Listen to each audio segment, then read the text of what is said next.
Hello दोस्तों, नमस्कार। आज हम बात करने वाले हैं एक नए टॉपिक जिसका लेक्चर नंबर 2 है। Unit 6 topic number 2, non alignment movement. इसमें हम नॉन अलाइनमेंट मूवमेंट का जो एक वीडियो कंप्लीट कर चुके हैं। इसमें हम लेक्चर नंबर 2 में आए हैं। इसमें इंडिया और नम इंडिया में गुट निरपेक्षता, इसके बारे में हम लोग चर्चा करेंगे कि इंडिया में गुट निरपेक्षता का जो शुरुआत है वो कैसे हुआ, इसमें क्या क्या चेंजेस आए हैं, इसके बारे में हम इस वीडियो में देखने वाले हैं। पहला हम बात करते हैं इंडिया और नम के बारे में। ये हेडिंग आप लोगों को दिख रहा होगा। इसमें इसमें 1947 में जब भारत आज़ाद हुआ था, ये एक नया देश, मतलब नया तरीके था इंडिया के लिए। उस टाइम जो पूरी दुनिया थी, उस सेकेंड वर्ल्ड वार जो 1945 में ख़त्म हुआ था, उसके बाद पूरी विश्व जो है वो दो ध्रुवी में बट गई थी। एक था जो यूएसएसआर था और एक यूएसए। यूएसए पूंजीवाद का प्रतिनिधित्व कर रहा था ये, और ये साम्यवाद का प्रतिनिधित्व कर रहा था। लेकिन इंडिया के पास जो इसका जो आज़ादी के बाद इंडिया का जो मैप में आप देखिएगा, इंडिया, उसमें इंडिया के जो बाउंड्रीज जो लगते हैं वो लगते हैं जोग्राफिकली देखिएगा तो वो आप देखिएगा कि जो साम्यवादी देश हैं वो इंडिया के साइड साइड में, बगल बगल में इंडिया के वो सारे देश हैं। बाकी जो इंडिया का जो इकोनॉमी है वो डिपेंड पड़ता था मतलब पश्चिमी देशों के ऊपर। तो इंडिया ने सोचा अगर यूएसएसआर के तरफ जाते तो यूएसए से दुश्मनी होती, और यूएसए के तरफ जाते तो यूएसएसआर जो बगल के कंट्री थे उनसे दुश्मनी होती। तो इंडिया ने उस टाइम, पंडित जवाहरलाल नेहरू ने निर्णय लिया कि हम गुट निरपेक्ष रहेंगे, हम किसी भी दल में नहीं जाएंगे। दो दो गुट जो था वो दोनों गुट से हम अलग रहेंगे, अलग हटके इंडिया ने सोचा कि हम वो दोनों से अलग रहेंगे। इसमें पंडित जवाहरलाल नेहरू जो है वो, उनका जो ये एक बहुत अच्छा निर्णय रहा, और ये भारत के लिए जो है एक वरदान के रूप में रहा था। यहाँ पे तो हमने देख लिया 1970 से, मतलब ये 1947 से 1950 के बीच में जो इंडिया की इकोनॉमी है वो 97% पश्चिमी राष्ट्रों के ऊपर डिपेंड करती थी। इसका जो व्यापार होता था वो पश्चिम के राष्ट्रों से ही होता था। इसमें नेहरू जी से जब बात पूछा गया उनसे कि बोला आप किसी भी गुट में शामिल क्यों नहीं होते, क्यों आपको डर लगता है, मतलब युद्ध, मतलब किसी भी गुट में जाने से आपको क्या डर लगता है? तो उनका जो स्टेटमेंट आया वो बहुत ही इंपॉर्टेंट है। वो आप देखेंगे, यदि स्वतंत्रता का हनन होगा, न्याय की हत्या होगी अथवा कहीं आक्रमण होगी तो वहां हम ना तो आज तटस्थ रह सकते हैं और ना ही भविष्य में तटस्थ रहेंगे। मतलब नेहरू जी ने सीधा कह दिया, जहां पे स्वतंत्रता का हनन होगा और न्याय की हत्या होगी वहां पे हम कभी भी न्यूट्रल नहीं रहेंगे। ना हम अभी न्यूट्रल हैं उस मैटर में, ना कभी भविष्य में हम न्यूट्रल रहेंगे। और उसी टाइम जो वीपी कृष्णन मेनन है, वो उनका एक आता है, वीपी कृष्णन मेनन का स्टेटमेंट जो है, यूएनओ में वो गए थे तो वहां पे उन्होंने वहां पे भी भारत के बारे में चर्चा हो रही थी कि आप या तो यूएसए में चल जाएं या यूएसएसआर में चल जाएं। तो वहां पे भी वीपी मेनन ने कहा था, हम तटस्थ राष्ट्र नहीं हैं, हम तटस्थ राष्ट्र नहीं हैं, हम युद्ध तथा शांति के संदर्भ में तटस्थ नहीं हैं। मतलब हम किसी भी क्षेत्र में न्यूट्रल नहीं है। हमारा जो भारत है वो न्यूट्रल राष्ट्र नहीं है। और नेहरू जी का एक और स्टेटमेंट आता है कि किसी के साथ सैन्य संधि में बंध जाने के कारण सदा उसके इशारों पर चलना पड़ता है तथा अपनी स्वतंत्रता पूर्णतः नष्ट हो जाती है। इसमें जो नेहरू जी कहते हैं, अगर हम किसी भी गुट में अगर शामिल हो जाते हैं या सैन्य संधि करते हैं तो अगर उसका युद्ध होगा तो उस युद्ध में हमें भी जाना पड़ेगा। उसके लिए युद्ध हमें भी, हमारी स्वतंत्रता जो रहेगी वो पूरी तरह से हमारी स्वतंत्रता नहीं रहेगी, बनी नहीं रहेगी। हमारा स्वतंत्रता का हनन होगा कहीं ना कहीं। ये हम जो नए नए आज़ाद हुए थे उस टाइम, और हम किसी गुट में चल जाते फिर हमें वो स्वतंत्रता, हमारी पूर्ण स्वतंत्रता नहीं रहती। इस पे एक और इनका स्टेटमेंट है कि किसी समूह से बंधना आत्मसम्मान खोना है। यहाँ पे थोड़ा सा मिस्टेक हो गया था। किसी भी समूह से बंधना आत्मसम्मान खोना है, यह बहुमूल्य निधि का विनाश है। कहते हैं कि अगर हम किसी भी समूह के बंधन में बन जाएंगे तो हमारा आत्म जो सम्मान है, जो हमारा बहुमूल्य नीति है, वो समाप्त हो जाएगा।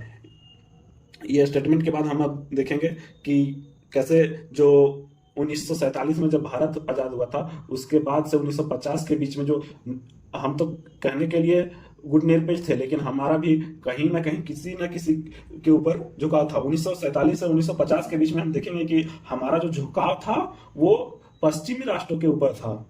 जो वेस्ट के राष्ट्र थे उनके ऊपर हमारा जो झुकाव था वो पश्चिम के राष्ट्रों पे हम देख सकते हैं। यहाँ पे जो इंडिया का झुकाव जो था उस टाइम पश्चिम की तरफ होने के कुछ कारण थे, क्योंकि इंडिया का जो एजुकेशन था, एजुकेशन वो पश्चिम राष्ट्रों का था। फिर यहाँ की जो मिलिट्री थी वो भी उन्हीं का जैसा था। फिर यहाँ का जो प्रशासनिक जो कार्य था वो भी उसी के जैसा था। और भारत का जो मार्केट था, जो अंग्रेज, जब भले अंग्रेज चले गए 1947 में, लेकिन जो हमारा जो रहन सहन सारा चीज बदल गया था और हम पश्चिम के राष्ट्रों के अनुकूल हो गए थे। और यहाँ की जो सोसाइटी थी, खास करके अपर सोसाइटी, वो पश्चिमी परिवेश में बदल गई थी और पश्चिम के जैसा सोचने लगी थी, क्योंकि जो हमारा यूके जो है उसका भारत उसका औपनिवेशिक था। इस वजह से हमारा जो व्यापार था मुख्य रूप से वो 97% विदेश व्यापार जो है वो वेस्ट से होता था। इस वजह से जो हमारा झुकाव था 1947 से 1950 के टाइम में वो वेस्ट के तरफ ज्यादा था। और ये हमें कोरिया वार जो हुआ था उसमें हम देखने को मिला था कि हमें पश्चिम की तरफ झुकाव था, क्योंकि यूएसएसआर जो था वो नॉर्थ कोरिया की तरफ था और जो साउथ कोरिया था उसके तरफ से यूएसए था। और यहाँ पे देखने को मिला था कि जो इंडिया था वो साउथ कोरिया के पक्ष में इसके पक्ष में आया था और कहा था कि जो नॉर्थ कोरिया है वो आक्रमणकारी राष्ट्र है, वो आक्रमण करता है। और साउथ कोरिया जो था यूएसए से उसका संबंध अच्छा था, यूएसए के तरफ था। तो इससे यहाँ पे सीधा देखने को मिल रहा है कि इंडिया जो है वो कहीं ना कहीं यूएसए के तरफ इसका झुकाव था। और इसमें कुछ बदलाव जब हुआ, जब 1953 में जब स्टालिन का मृत्यु हुआ, उसके बाद से हम इसमें बदलाव देखेंगे आगे। अब आइए इसका अगला जो दूसरा पड़ाव है इसमें ये 1950 से 1957 के टाइम में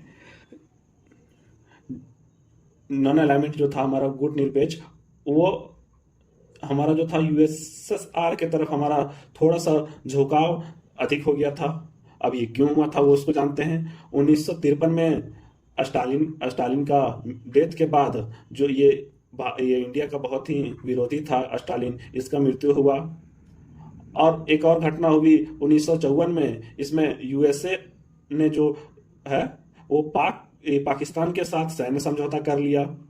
यूएसए ने पाकिस्तान के साथ सैन्य समझौता कर लिया। और एक और इंडिया का जो गोवा है उसके बारे में यहाँ पे जो गोवा है उसमें यहाँ पे एक पुर्तगाल का शासन हुआ करता था। तो इसमें जब वो एक अलग राष्ट्र की मांग करने लगे गोवा के लिए, तो यूएसए ने पुर्तगाल के इसके पक्ष में कह दिया कि हाँ ये इंडिया से अलग होना चाहिए। और यहीं पे एक भिलाई प्लांट जो है वो इंडिया में उसका स्थापना के लिए यूएसएसआर ने फंडिंग कर दिया। कुछ फंड जो है यूएसएसआर ने उस इंडिया को फंड दिया। तो इसमें यहाँ पे जो है इंडिया का झुकाव जो है वो यूएसएसआर की तरफ हो गया। और फिर इसमें एक बदलाव आया।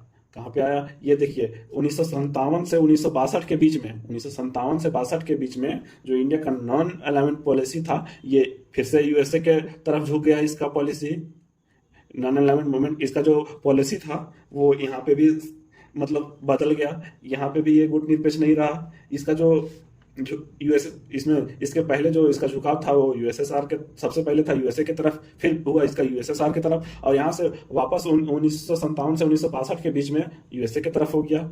अब इसका होने का जो कारण है वो, इसका कारण यह है कि जो ये इसमें केरला जो है 1957 के टाइम में केरला जो है यहाँ पे है, इसमें जो सरकार थी वो नॉन कांग्रेस गवर्नमेंट बनी थी केरला में, और ये जो गवर्नमेंट थी केरला में, जो गवर्नमेंट हुआ, इलेक्शन जो हुआ था वो कम्युनिस्ट गवर्नमेंट वहां पे आई थी। केरला में कम्युनिस्ट गवर्नमेंट आई उस टाइम। जो यहाँ पे गवर्नमेंट आई उसमें नेहरू जी को जो है वो थोड़ा सा खराब लगा कि अगर एक राज्य गया है, धीरे धीरे हो सकता है कि और राज्य में हमारी जो सत्ता है वो चली जाएगी। इस वजह से उनका जो झुकाव था वो झुकाव यूएसए के तरफ हो गया। उनका झुकाव यहाँ पे यूएसए के तरफ, वो उस टाइम में एक जो ये पीएम थे ये नेहरू जी, वो कहाँ पे विजिट किए? यूएसए के विजिट किए। और विजिट ही नहीं किए, अब विजिट करने के साथ साथ जो इंडिया का जो खनन था, फॉरेक्स, इंडिया का जो फॉरेक्स जिसको कहते हैं, ये विदेशी मुद्रा भंडार, ये भी खत्म हो गया था, जिसके कारण इंडिया का जो ये इकोनॉमी था वो डाउन होने के कगार पे था। इस वजह से जो नेहरू जी हैं वो यूएसए के तरफ इनका जो झुकाव इंडिया का देखने को मिलता है। इसके आगे फिर आते हैं 1962 से 1965 के तरफ में, जब 1962 के टाइम में चीन ने भारत के ऊपर आक्रमण किया।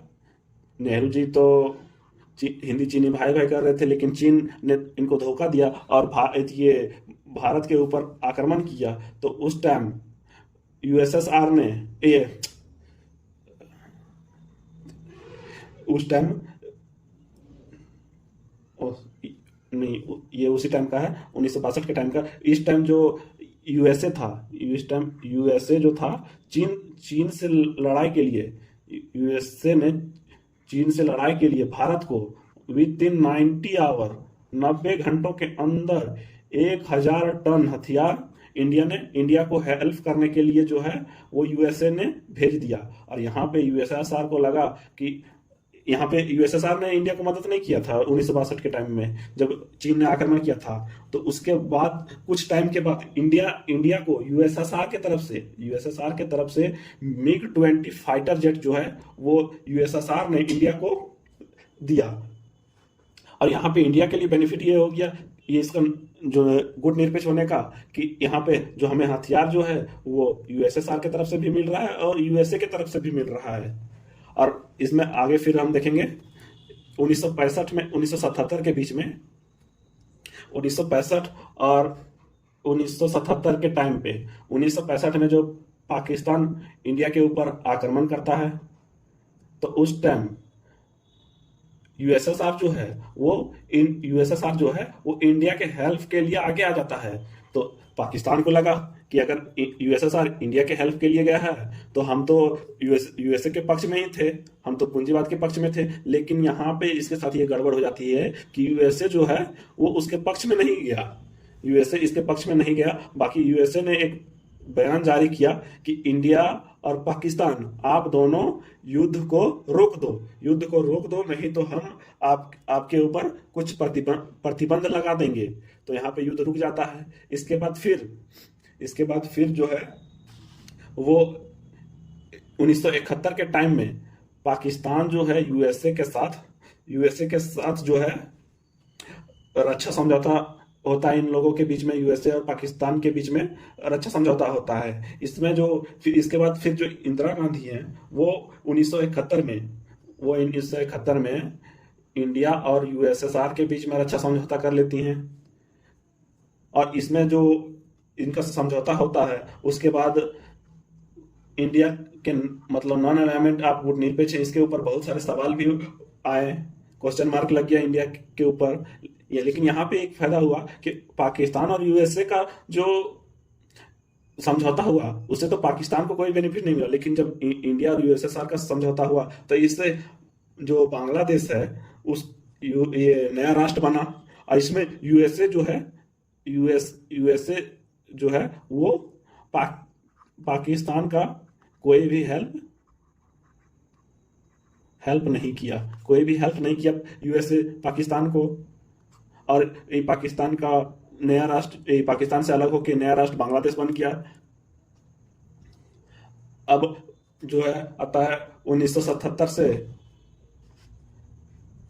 1979 का टाइम, 1977 से 1979 के टाइम में, इसमें इस टाइम जो इंडिया के टाइम में, इंडिया में राम हो गया, ये नाम होगा, यहाँ पे थोड़ा सा मिस्टेक था। इंडिया में नॉन कांग्रेस गवर्नमेंट आई फर्स्ट टाइम भारत में। उससे पहले तो जो कांग्रेस था उसी की सरकार होती थी, लेकिन फर्स्ट टाइम जो नॉन कांग्रेस गवर्नमेंट बनी वो मोरारजी देसाई की गवर्नमेंट आई थी। उस मोरारजी देसाई की गवर्नमेंट आई थी उस टाइम अटल जी जो थे वो भारत के विदेश मंत्री थे। अटल जी उस टाइम भारत का जो रियल, जो वास्तविक गुटनिरपेक्ष जो है वो देखने को मिला इनके टाइम पे। फिर 1980 का टाइम आता है, इसमें हम जो बात करेंगे वो पोस्ट 1980 की बात करेंगे। इसमें इंदिरा गांधी की सरकार रहती है और 1983 में जो ये नॉन अलाइनमेंट मूवमेंट का 7वां समिट जो होता है वो इंडिया में होता है और इंडिया के दिल्ली में होता है। इस बीच इंदिरा गांधी जी की हत्या हो जाती है और फिर राजीव गांधी जो है, राजीव गांधी पीएम बनते हैं इस बीच में। और उसके बाद का टाइम आता है जिसमें ये 1980 से 1991 के बीच में हम इसको देखें, और इसमें जो इंडिया का जो रिलेशन है वो यूएसएस, ये क्या, इसमें जो एक ही गुट रह गया, यूएसए रह गया था 1991 में, यूएसएसआर का तो विघटन हो गया। उसके बाद इंडिया का जो रिलेशन है वो यूएसए से भी अच्छा था और रूस से भी अच्छा था। अब आते हैं 1991 और 2003 अभी तक में। इसमें जो नॉन अलाइनमेंट मूवमेंट का जो बात है वो तो इंडिया अब करता ही नहीं है। इसका जो बेसिकली बात हुआ था वो जिस टाइम इंडिया जो आज़ाद हुआ था उस टाइम जो पूरी दुनिया के बीच में जो दो गुटों का मतभेद था उससे बचने के लिए इंडिया ने नॉन अलाइनमेंट मूवमेंट का सहयोग लिया था। और अभी के टाइम पे इंडिया का जो रिलेशन है वो यूएसएसआर और यूएसए दोनों से एक जैसा है, दोनों से ही बराबर है, अच्छा रिलेशन है, दोनों से गुड रिलेशन है। इंडिया का रसिया से और यूएसए से दोनों से अच्छे रिश्ते